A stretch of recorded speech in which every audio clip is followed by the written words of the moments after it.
Bien-aimés dans le Seigneur, shalom, to pesi bino mbote bisika nyonso bozali, bino bato yo to mesala bino okabola loba na Nzambe, tika ete Nzambe amona bino, na ba famille bisika nyonso bokutani na biso loba na Nzambe ezokutana na bino, Nzambe amona bino apambola bino, surtout apesa bino longue vie na makati na mabota, benga bato nyonso tolandaka na bango émission oyo ya école de disciples, lokola tobandi sujet ya sika sur le pas de Jésus-Christ. Ndenge nini tokoyeba ba pas de base, ndenge nini tokotambola na Yesu Masiya. Voilà biloko tozopesa po bandeko nyonso ba comprendre ete kotambola na Yesu Masiya eza na lolenge mosusu différent na lolenge tobanda kotambola kala. Bien aimé, tokangi miso na biso esika tozali po ete tobanda malakisi na biso. Nzambo akela likolo na se, mozalisa likolo na nyonso, Dieu créateur, topamboli yo, topesa lokumu na ndenge opesa biso vie. Tokutana suna pokwa lobi to baiso tokutana na pokwa Nzambe tozanga te okumisa yo tika to pambola mo sanjolama moment auto dédié na maboko na yo bandeko nyonso balandaka biso na maboko na yo mitema na bango pe matoyi na bango na maboko na yo yoka ndoko sala muta yoka pe muta bomba pe to pamboli yo na kombo na Yesu zala na sika oyo. Shalom, encore une fois shalom. Shalom bien-aimé, shalom na ba famille, shalom na musala peut-être ozola na biso, shalom esika ozako se reposer, shalom na mboka nyonso esika yo zali, na ba continent nyonso esika ozali, yo muto mesana kolanda biso, to pesi yo shalom, kimia na Yesu ezala katikati na mabota na bino. Bien-aimé dans le Seigneur, to bandaki page ya sika, o tozolobela sur la nouvelle vie, esika nini to tozolobela ba pas de base de la vie chrétienne ndenge nini mondimi akoki kotambola na makolo na Yesu Masiya eza na lolenge batambolaka eza na ba respect mosengeli respect eza na ba assurance mosusu esengeli oyeba ke nazotambola na Nzambe nini nakozwa nini nga nasengeli nasala eza na ba part mibale esengeli yoyeba nini oyo kosala nini oyo Nzambe akosala mpona ntina na yo yango mokona lelo tokoyekola deuxième pas tokutaki koyekola premier pas kolanda Yesu Masiya o tolobelaki mingi sur le sali tolobaki sali ezali elomo ya ofele lelo tokoyekola ndenge nini mutu aza na assurance ki abikisami eza à peu près ndenge moko toyekolaki bafermissement mais kuna toyekolaki yango mpenza na mozindo te awa nde tokoluka toyeba ndenge nini ya kose développer lolenge nini mutu akoki kozala na assurance kabikisami alandaka Yesu amataka bamontagne akotaka balosambo akendaka na église apesaka mabonza bayebisa eke Yesu aza mokonzi mais lolenge nini akoki kocomprendre ete nga ndenge naza awa nakoki kobeta tolo ke soko Yesu aye na kokota bokonzi na likolo tala makambo toyokola na deuxième pas ya base ya la vie chrétienne nde tokoyeba nini oyo esengeli Nzambe apesi biso na assurance oyo. Dieu me donne l'assurance bien-aimé. Dieu me donne l'assurance wapi parce que une fois que nous avons accepté Christ bien-aimé dans le Seigneur, Christ une fois que nous l'avons accepté dans Romains chapitre 8 verset 38 à 39, une fois que nous avons accepté Christ, qu'est-ce que Dieu a fait pour nous? Kaka tanto yambi Yesu Nzambe asali nini pona biso. Bien-aimé, Nzambe apesi biso assurance ni kufa ni la vie ni batu ni domination ekoki kolongola biso liboso na Yesu Masiya. Tokotanga na Romains chapitre 8 kuna ndesika to comprendre makambo to loba.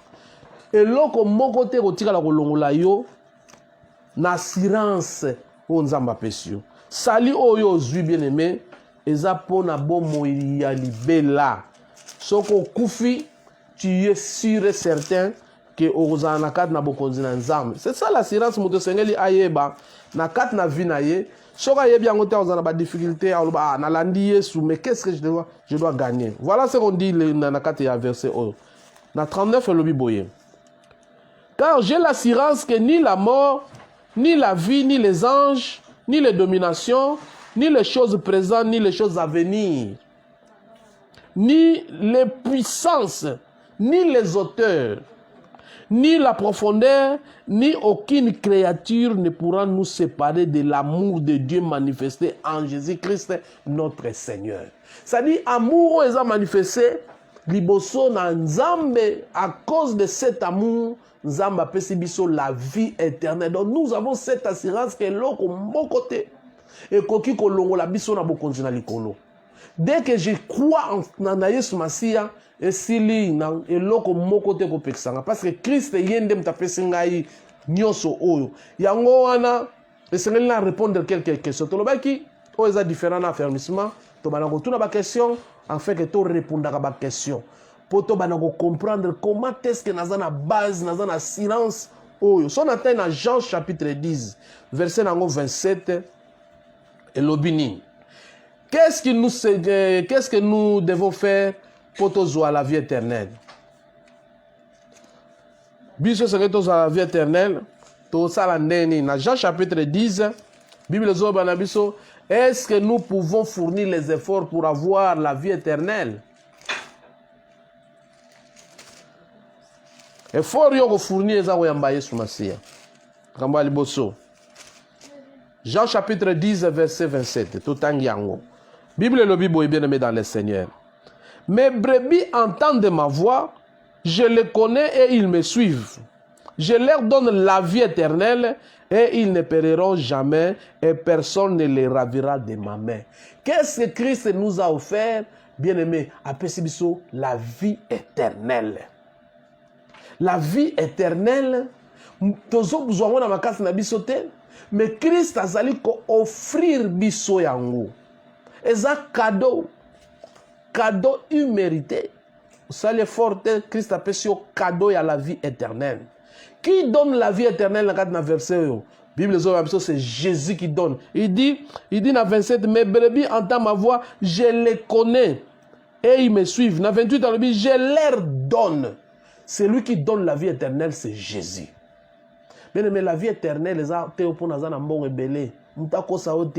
Au salé la Satana. Satana il a la vie éternelle, on peut sur la vie éternelle. Non, c'est du mensonge. Les sorciers bao balandangai.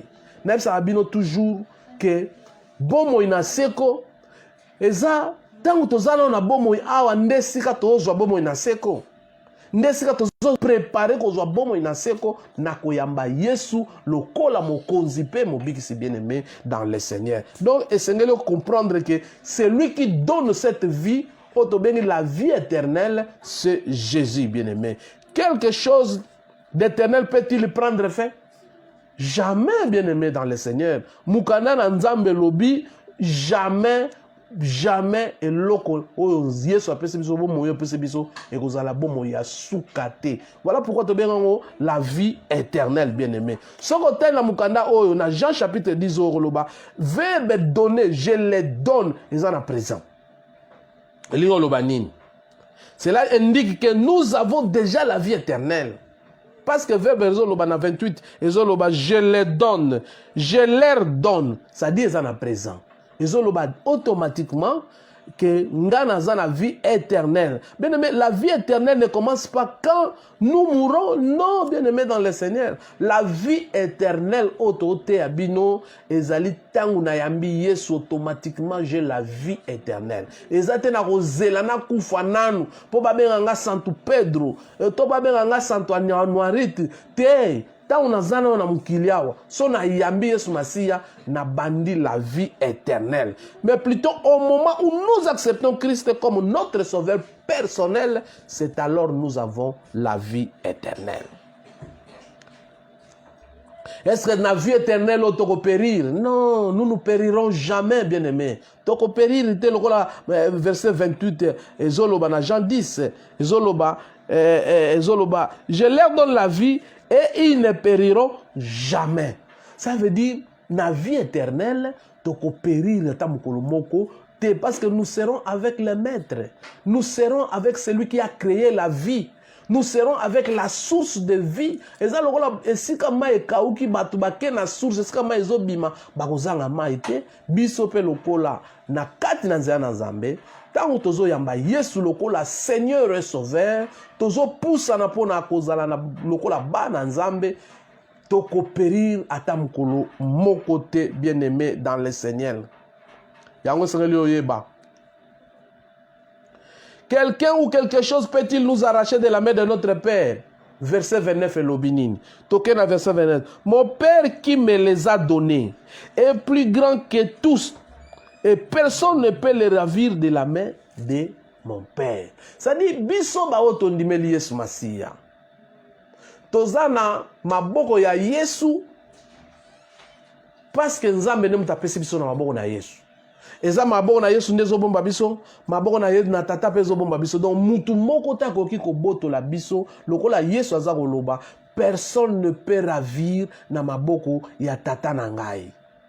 Donc dès tozana tondimeli Yesu Masiya, ondimeli Yesu Masiya na bomo inayo, zala sire certain que j'ai l'assurance, je suis protégé par le Seigneur et par le Dieu le Père.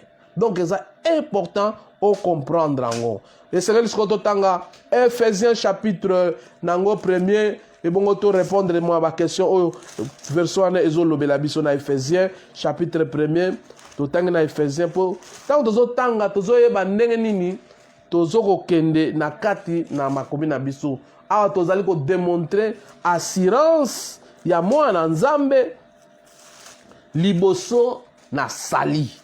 Ce qui à comprendre bien te a un problème sérieux parce que c'est difficile pour natina naye à comprendre que nzambo abengiye azanzambe oyo akosakate azanzambe oyo azali le même hier aujourd'hui éternellement. Quand il te promet que tu es assuré dans maboko naye, il faut yeba ete ozali assuré.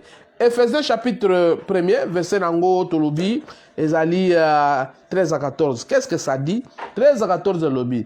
En lui vous aussi, après avoir été et entendu la parole de la vie, l'évangile de votre salut, en lui vous avez cru et vous avez été scellés du Saint-Esprit qui avait été promis, lequel est un gage de notre héritage pour la rédemption de ce que Dieu a acquis pour célébrer sa gloire. Donc, on est la question, bien-aimés de la Seigneur. Qu'est-ce que Dieu a fait en nous, bien-aimés? Dans le verset, qu'est-ce que Dieu a fait en nous? Dieu nous a scellés de son esprit qui était promis. A scellé son esprit naïe. Pourquoi a scellé son esprit naïe? C'est parce que biso toza bana o ya azui. Bano to bungaki. Pendant qu'on doit perdre bisote, Dieu nous a scellés, Dieu nous a protégés, qu'on scellé biso qu'on protéger biso afin que tout tika toujours comme ses enfants. Quand nous avons été scellés, après avoir entendu la parole de Dieu, tant que yoki lobananzambe bien-aimé dans le Seigneur, to komi otoza scellé par l'évangile de la vérité. C'est engolo banin. Engolo banda yo yambi Yesu Masiya na bomo inayo, o komi sko na vérité. Oyebi vérité, nzambe pe a scellé on a kata vérité wana. Poti kala na assurance ete ngande na yambi Yesu na tika libela mwana nzambe. Na koyeko bungisa vérité te vérité ba bungisa ngote. Na sina yebi ke sika na uteke za kiluwa. Siko na komi na bomoyi, na ko bungisa siko vérité ndenge nini. Et sengelo ba na komi tuna ba question, qui suis-je na kata na Yesu Masiya? Ozali mwinda oyo batia liko na montagne. Tala assurance. Ozali mboka o batongi liko na montagne. Oza mwindo o batia liko na mesa. Na Jean babengi yo mwana na nzambe. Babengi yo héritage ya famille ya nzambe. Donc esengelo bana ko comprendre babiloko wana nyonso e ko permettre yo oyeba nini oyo nzamba lingi pona tina na yo bien-aimé dans le Seigneur. Donc oza na assurance ya kozala mwana na nzambe ete oza na certitude et assurance ya koloba ete na zui sali lobiko na kati na bomoi na ngai. Totangi mkana na 1 Jean chapitre 5. 1 Jean chapitre 5. So totangi yango et ko confirmer biso que nous avons la vie éternelle. Yango Bible zolo bana biso c'est le totanga la Bible. Pour ça totanga Bible te makambo oyeba te bien-aimé. Za mabomban. Il faut autant la Bible pour comprendre que tu as la vie éternelle. Mutumo ya kokosa yo kaka pamba boye.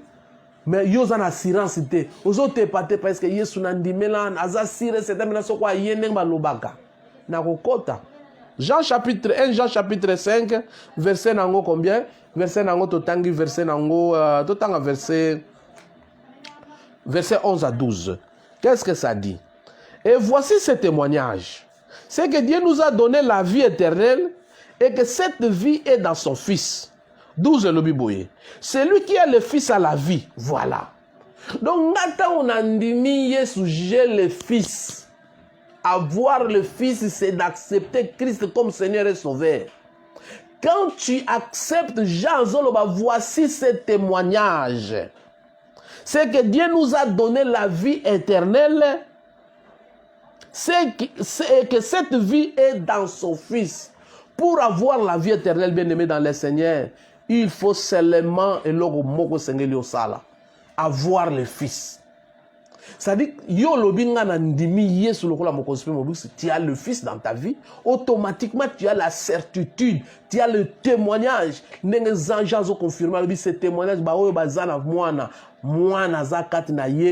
la vie éternelle. Nous avons la vie éternelle à cause de la réception que nous avons fait.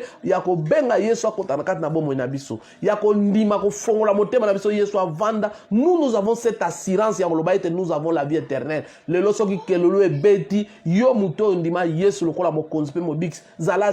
Certain que l'enlèvement est important. Oye babi loko yo bien aimé dans le Seigneur.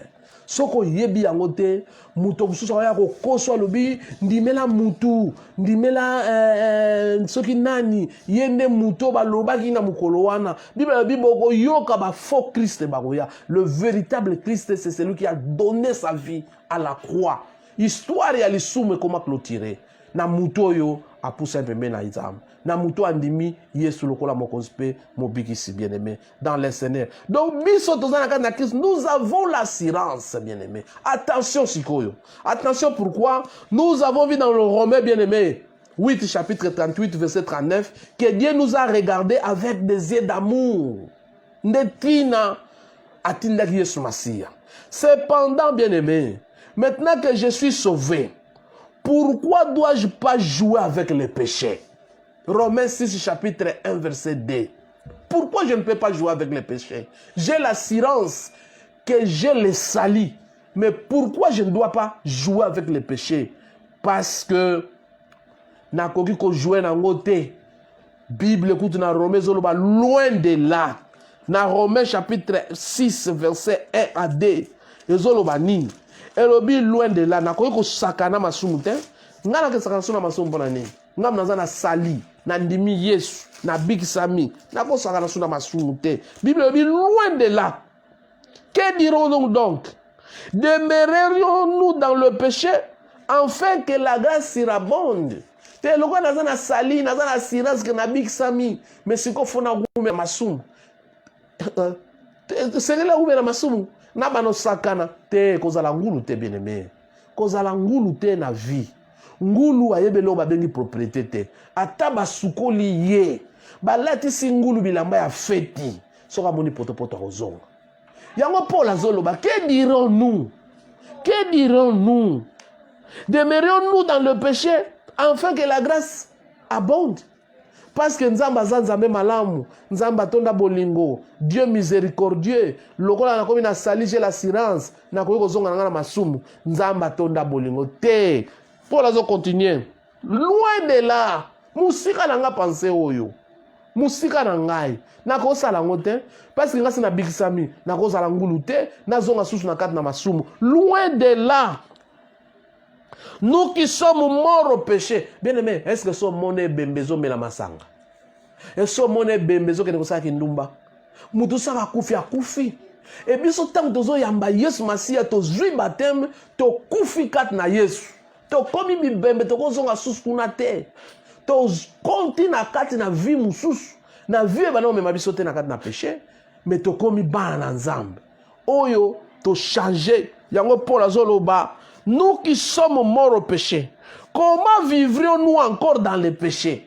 To si to kufi na masumu. C'est-à-dire les sumu za na puissance te. To vivre les susu na kati na masumu ndenge nini. Attention bien-aimé. Ozui sali kozonga na masumu te parce que so kufa na masumu oza susu mutu na masumu te oza muto so kufa na masumu et pas non lisumu se kufa ozalaki na tata na kufa est-ce que oza tata mususu te asa kufa ozaki na mama kufa est-ce que oza mama mususu te asa kufa obanotanga siko na passé lokola lisumu kati na yo c'est kufa, cela veut dire tu ne peux pas encore rentrer dans l'assurance du salut aujourd'hui au banarozong sasusu masumu bien-aimé. D'ailleurs Hébreu zo banabiso nini Hébreu chapitre 12 verset nango 10 to mekana ko répondre ba question oyo Hébreu azolo banabiso na kati na mukanda na ye na Hébreu 12. Est-ce que depuis que je suis enfant de Dieu, est-ce que Nzambe akoki pe ko discipliner nga pourquoi zo salango? Nzambe azo discipliner nga pourquoi? Hébreu chapitre 12. Pourquoi Nzambe akoki ko discipliner ngai? Parce que nazamwa na Nzambe akobeta nga pona nini? Nazo nyoka ma pourquoi? Parce que ngamu nazamu tout le monde na Nzambe. Non, landa bien aimé, attention, landa. Na kati ya salut, Dieu peut te discipliner. Nzamba ko beto fimbo. Il ko parce que ozana sali, ozana assurance que esengeli ozalaka ndengwana. Dieu peut te donner un peu de chapada, un gifle, moi chicote na pozonga. Azali berger. Soko bebia zo kene pembe na zo bunga. Zonga na terra correction. Voilà, Nzambe na biso. Totangi Hébreu chapitre 12 verset 5. Pour te développer. Et vous avez oublié l'exhortation qui vous a adressé comme des fils. On a Paul azo rappeler batna hébreu. Exhortation on appelle ça bino lokola bana. Bobo sani yango. Mon fils, ne méprisez pas le châtiment du Seigneur et ne perds pas courage lorsqu'il te reprend. Voilà exhortation on appelle ça kibango. Comme mépriser te ta Nzambe azo corriger yo. Tango azo beta yo alinya corriger yo comme mépriser te. Pona nini comme mépriser te? Parce qu'azo continue na 6 alobi boy. Car le Seigneur châtie celui qu'il aime. Oli a bien-aimé. Aka ngande mutu professeur bimaga. Kaka ngai Bible lobi, le Seigneur châtie celui qu'il aime. Nzambe abeta ka mono ya lingi. Soko za mwana Nzambe ya solo. Ubano tambo bimili kolomoko libanda okoyoka babengio entel Nzamba lobi boye amonyo liko libanda tango bazako benga yo bazako reprocher yo ezate yo bana ofika na okoma kanda ate bazo exposer nga ndenge nini bakaka ngande ba exposaka ngande ba monisa mutu masumu oh bien aimé ngana no bakato sali na butu ata na sambeto na tongo babengio pourquoi na lo bandeng mana parce que Nzamba yebi yo Nzamba yebi yo. So Nzamba yebi yo. Ata bimisi na prophétie ta oya na ndoto. Akolakisa yo te ne yo ndengo zo tambuleza malamu te. Ndenge yo zali eza malamu te. Voilà Paul azo okende. Alors car le Seigneur châtie celui qui aime. Et il frappe de la verge tout ce qu'il reconnaît pour ses fils. Est-ce que Nzamba reconnaît ça comme fils? Soka reconnaît ça comme fils. Mais tant que vous avez un peu de Nzamba lobagate. Tant que vous avez un peu de banda, pourquoi Nzamba lobagate? Est-ce qu'il te reconnaît comme fils? Paul a zoba na ba hébreu boya bitala. Soki Nzamba beti yo a châtier yo parce que zo reconnaître comme fils a lingo zonga na nzela. Abi kutu tango ba papa na bino ba corrigeaka bino. Tozo continuer na 7. Alobi, supporter le châtiment, c'est comme les fils que Dieu vous traite. Car quel est le fils qu'un père ne châtie pas? Mwana nini tata na ye a châtie yakayete abeta kete. Mwana nini? Soko Nzamba beti yo, elinko loba ete Nzamba yebi yo. Yango azako beta yo. Posonga mwana malama. Continuez la 8. Mais si vous êtes exemple du châtiment auquel tous ont part, vous êtes donc des enfants illégitimes. Mwana makangu. Oh tata beta kayete.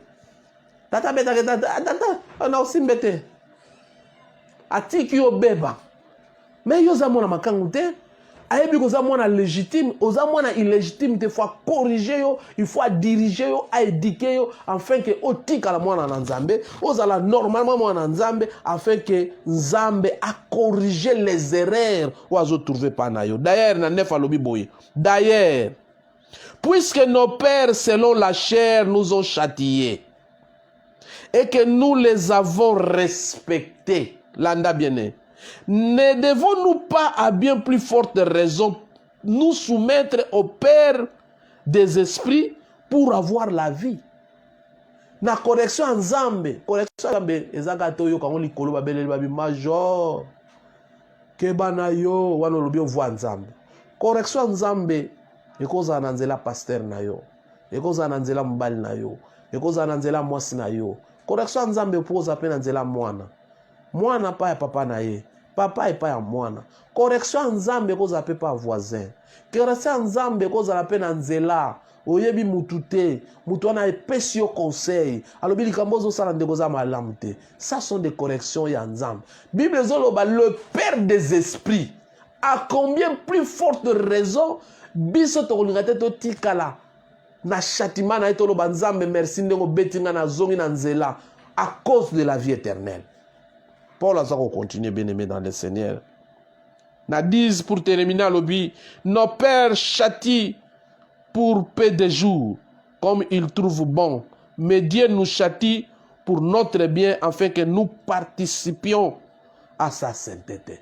Cause nzamba zong sarabiso kakatanga zo beta biso zo benga biso zo loba biso ba prophétie, ezaka juste pour zong sa biso la sainteté. Mais batata na biso peut-être ba pini sarabiso pour na 2-3 jours. Mais nzambe soka châtier yo, eza pour na zong sa yo na sainteté bien-aimé dans le Seigneur. Donc to lobi nzamba zo discipliner biso parce que nous sommes ses enfants, azala posa même biso na sainteté. Pourquoi Dieu a discipliné biso? Azoko discipliné biso parce que azana posa ya bien na biso, alingi biso tozala banana ye. Yangwana nzamba zo tikela biso choix bien-aimé dans le Seigneur. Dieu nous laisse le choix de quoi? Ce n'est pas le désir de Dieu que nous péchions. Désir en Zambeza wanante. Il nous laisse le choix. Mais en tant qu'un être humain, nous sommes sujets à la tentation. En tant qu'un être humain, bien aimé, nous sommes sujets à la tentation. Cela veut dire quoi? Cela veut dire que nous luttons encore contre le péché dans notre vie. Yango nzamba tikeli biso choix to sal. A force à mutute. Asi apesi o sali. Il a gardé le bic. Ngana zana silence sali on apesi yo pona libela. Mais yo sala choix. O se okufi kat na masum. Okoyi ko zonga susu te kat na masum. To lobi bembe soko se kufi e melasu masangate. Bakomo benge bembe. Ba benge sous Paul te, bakome benge bembe. Mais biso tant to kufi na masum, to changer combo, ba benge biso ba Christ. Tant to ba Christ, cela veut dire Dieu nous a laissé le choix. Parce que nous sommes des humains, nous sommes sujets à la tentation chaque jour. Yonde pona. Soko lingi o garder cette assurance. Boya masum libela. Ko sa sou masumute. Qu'est-ce qui se passe quand nous péchons? Tant to sumuti et loko nini le kaka. Nasi na joué assurance à sali. Na sumuki. Nzamba tikelinga libre de choix. Mais là, il est arrivé que na sumuki. Et loronini et le kaka. Nous ne perdons pas les sali. Na okam sayo. Toko bungi sa salite. Sali oto yambi esmasia to bungi sa onte tanto to sali masum. Ya onte to bien l'assurance du sali. Quand nous péchons, nous ne perdons pas les sali bien-aimés dans le Seigneur. Mais ma kamni et le kaka. Mais cela peut affecter notre communion. On ne perd pas les salis, mais ça affecte notre communion. Bien-aimé, tu peux avoir ton téléphone. Ce que réseau est cueilli, cela ne veut pas dire aux gens qui téléphonent. Mais aux gens qui téléphone sans réseau. Moi, on atteindre sur la ligne, parce que le réseau est exact. C'est ça la communication avec Dieu. Quand tu pêches, tu as le sali en toi, mais tu perds la communion avec Dieu, bien-aimé. Et quand tu perds la communion avec Dieu, au commis sujet, il y a proie, il y a des ennemis, pour que tu joyeux facilement. C'est important, bien-aimé.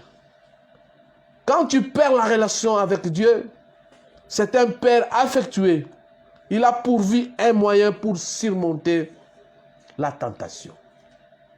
L'issoumoye, tentation pour essayer, au perdre communion, mais Nzambe na tambolamu, a préparé déjà moyen pour vaincre l'issoum, pour vaincre tentation. Et aussi le moyen pour attirer à lui si nous péchons.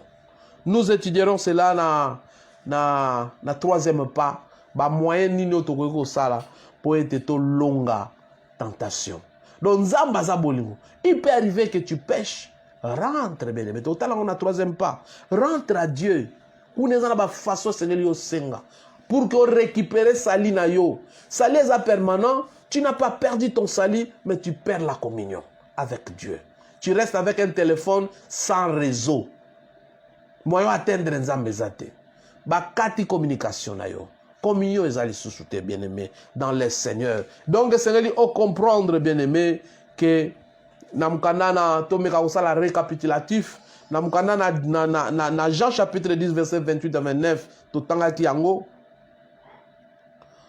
Vous êtes dans la main de Dieu et en même temps, vous êtes aussi dans la main du Père. Cela veut dire, je voulais parler, vous êtes dans la main de Jésus-Christ, t'as l'assurance. Vous êtes dans la main de Jésus-Christ et vous êtes aussi dans la main du Père. Selon ce qui est écrit dans Jean chapitre 10, verset 27 à 29.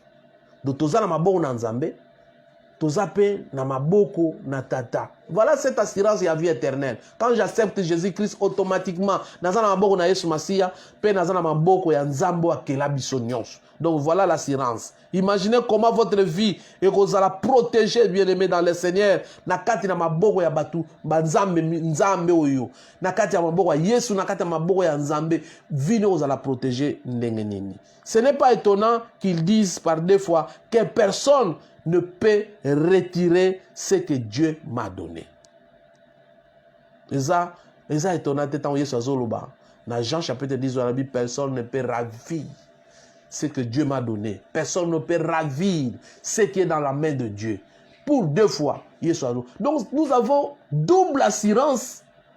Salina biso et salina ma boko ya ma lampe. Bien aimé, c'est méditer. La méditation.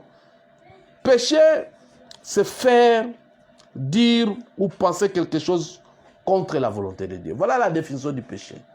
Le péché, c'est faire, c'est dire ou penser quelque chose contre la volonté de Dieu. Méditez le kambouan. Ko sala lisum, eza koloba. Ko sala, ko kanisa, et loko eza contraire na volonté na Nzambe. Est-ce que yo kanisa raté? Makambo eza contraire na Nzambe. Makambo yo salaka, eza contraire te na Nzambe. Ata ba pes conseil, ou tira l'intact. Il faut battre baya ba bonde la balle manon frère, li kambo salima be boy. Il faut battre baya pour ba pesa sous conseil, ta la izala rande boye. Il faut ba troisième personne ba kota li kam. Est-ce que ça volonté na Nzambe? C'est ça le péché. Le péché, eza ko sala, ko kanisa. Li bande à volonté na Nzambe. Bien aimé, c'est de te comprendre. C'est de te réfléchir. Ba raison. Vous permettre de mettre aux croyants, aux chrétiens. C'est important, bien aimé, dans le Seigneur. Le Seigneur dit, semaine oyo, bien aimé, omituna, sona kufi na okende wapi. Tant que tu as le sali, soko kufi, tu seras aux mains de Yesu Masiya, au sein d'Abraham. Et c'est là où Yesu azo bongsa. Donc c'est important. Et l'autre que baby s'assurance c'est le péché. Qui m'a le péché? Boya le péché, afin que ozala oyo, ozala musika.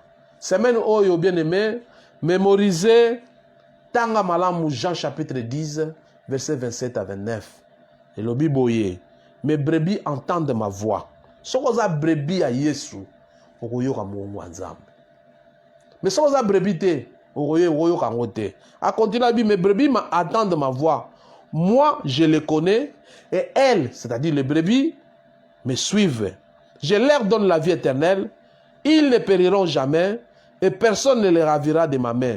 Mon Père qui me les a donnés est plus grand que tous et personne ne peut les arracher de la main de mon Père. Mes brebis connaissent ma voix. Est-ce que vous avez un niveau de Yesu? Yesu pa yebi ngai. Est-ce que vous avez été ngai na zabo na pusara maboko na Yesu? Tatande mutachanga na maboko na Yesu. Mutu muta ko longola ngai.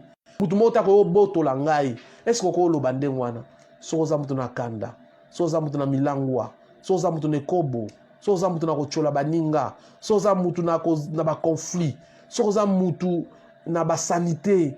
Na ba insanité. Soza mutu oyo pechaka. oyoka liloba na nzambe pona yo koma ko denda evanda na mutema te ata oyoki na yo ndenge nini okosala ndenge liloba na nzambe tindi te. Bien aimé tozo chite partager vidéo nalingaki na bondela yo oza na sali bien aimé sala effort se contrôle toi comment na poste ya koloba où irai-je quand je mourrai na kokende wapi soko na kufi peut-être lelo peut-être lobi na okufa na kokende wapi bongisa bomoi na yo tango zana nu na kati na bomoi na makasi na nzoto prépare eza pona tina kokende poto kokende bisika nyonso eza malamu mais bisika oyo kokende libela ça se prépare eza kana nzela moko koma na assurance eza koyamba Yesu Masia yamba Yesu na bomoi na yo yenda za assurance ya vie oya kopesa la vie éternelle. Bien aimé to chite awa nzambe na biso amona bino bisika nyonso bozali nzambe apesa bino loboko invité baninga mosusu na page au Facebook peut-être aux en attente à aucune église tu passes beaucoup de temps na Facebook eza opportunité ya kolanda mateya biso tozo utiliser Facebook pour to atteindre yo et si kozali bien aimé soko nano yambi Yesu Masia te komela biso na commentaire invité biso na commentaire loba koza na posa na Yesu Masia biso to relaxa ndenge no yamba Yesu Masia ndenge ni yo po koma na assurance ya kozala na kati na sali nzambe na biso amona bino soki olandi biso na Facebook na kata YouTube toza na canal PNL TV kuno kokuta mateya na biso nyonso ezala ya ligue ezala mateya na biso ya école de disciples en tout cas to tchango pe na YouTube na canal PNL TV abonnez-vous massivement na kata canal na biso pona kolanda mateya na biso na YouTube bien aimé to pamboli bino bato bozaki disponible ya kolanda biso ya koyoka loba na nzambe bino pe bato bo kolanda biso en différé nzamba mona bino pesa bino loboko to bondeli na komona Yesu Masia. Éternel, nous te rendons encore grâce une fois encore merci na opportunité au PC biso nzambe po to étaler o eza l'assurance du sali. Seigneur, muta pesa biso assurance du sali za yo. Oloba nzambe so pesa bo moina na katne kulus pona biso. Na bao bandimeli yo na Jean chapitre 1 verset 12, oloba ko pesa bango pouvoir ba koma ba na nzambe. Et lelo to yekoli ete mutu moko ta ko botola oyo bazana kata maboko na yo pe oyo papa pesi yo nzambe. Yango to pamboli yo. To tiki nyoso na maboko na yo. Na se maboko nonde sika to bomba âme, corps, esprit na biso. Batela biso na kombo na Yesu Masia. Bien aimé botika la malamu. Nzambe na biso mona bino, partagez vidéo, invitez les autres, commentez vidéo, pesa biso effort pour to continuer à msala oyo. Nzambe amona bino na kombo na Yesu Masia. Botika la malamu. Nzambe amona bino. Ciao.